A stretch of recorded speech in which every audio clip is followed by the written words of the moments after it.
with you, we will explain and apply our learnings about measures of central tendency. We will conduct a simple interview to our classmates about their age, height, and weight. And we will going to determine each data's mean, median, and mode. So now let's start. Let's go!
And now, we will jump to our discussion. First, we will discuss about measures of central tendency.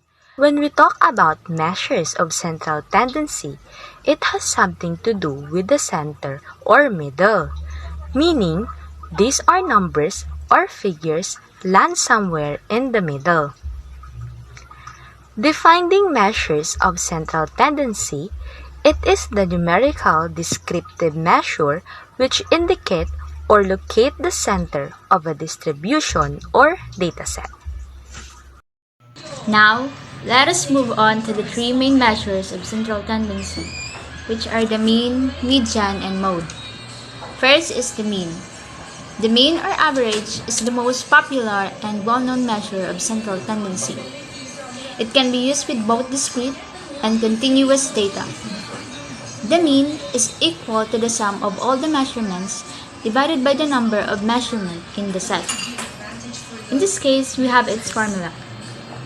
Mean is equal to the sum of observation divided by the total number of observation. Let's have an example. In this example, we can see the different ages of the students, which are the values in the dataset. To get the mean, we need to get the sum of all the ages of the students. Divide it to the total number of ages of the students, which is 20. By summing up all the different ages of the students, we obtain 412. Dividing it to 20, we get now the mean of the dataset, which is 20.6. Let's try another example. In this example, we now have the different height of the students, which are also the data values in the set. Similarly to example number 1, we can get the means by adding up all the heights of the students and divide it to the total number of height of the students, which is also 20. By dividing the two, we obtain 156.95 as the mean of the dataset. Another example is this one. In this example, we can see the different weights of 20 students. To obtain the mean, we need to sum up first all the weights of 20 students and divide it to the total number of weights of 20 students, which is 20. By dividing the two, we can now obtain the mean weight of the students, which is 53.45. And now, let's proceed into the median. Median is the middle value of the sample when the data are ranked in order according to size. So median can be ranked in ascending or descending order. So in finding the median, these two are considered. If n is odd, the middle data will be the median, but if n is even, we need to get the two middle score, add the 2, and divided it by 2. So let's take a look at this picture. Let us first focus on the age. Our n is 20. So the first thing we need to do is to rank the data into ascending order. So since our n is even, let us get the two middle score, which is 21 and 21. Let's add the 2. So 21 plus 21 is equal to 42 and divided it by 2. So now we have 21. Therefore, in this data, 21 is the median. So for the weight, rank the data into ascending order, get the two middle value, 156 and 156, add and divided it by 2. So 156 plus 156 is equal to 312, divided it by 2, and now we have 156. So the median for the weight is 156. Lastly, for the height, rank the data into ascending order, get the two middle value, which is, in this data, 47 and 50 are the middle values. Add the 2 and divided it by 2. So we have 47 plus 50 is equal to 97 divided by 2, and the answer is 48.5. Therefore, in this data, 48.5 is the median. After getting the median, let's find the mode of a given set of measurement. But first, let's define what is mode. So mode is or are the value which occurs most frequently in a set of measurement or value. It is denoted as the most popular value in a given set.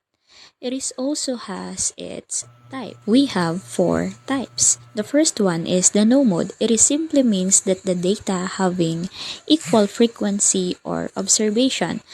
The second one is the unimodal, the data having one mode, and the third one is bimodal, which are the data having two modes, and lastly, we have the multimodal, which are the data more than two modes.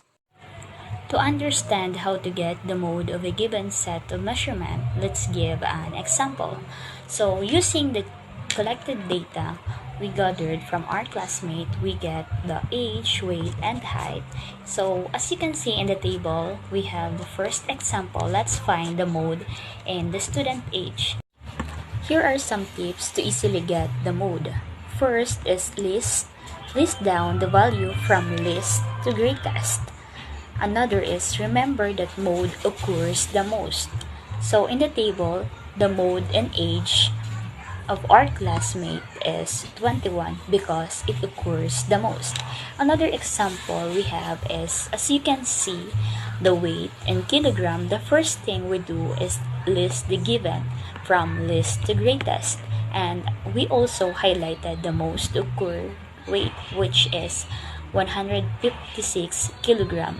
So that is our mode for weight in kilogram. Lastly, we have their height. Likewise, what we did in the previous example, the mode here is 45 centimeter because it occurs the most in the set of measurement. And that's all for the application of measures of central tendency, in which we try to locate the center of the dataset that categorizes into three parts: the mean, median, and mode. Again, the mean is the balance point or the average of the data. The median is the middle value when the data is ordered. And the mode is the most frequent data, of course. And this modes has also its type: the no mode, bimodal, and multimodal. The no mode means the observation of the data is equal. The bimodal, it has two modes, while the multimodal, it has multiple modes. So that's it for today's video. We hope you learned something and will be able to apply measures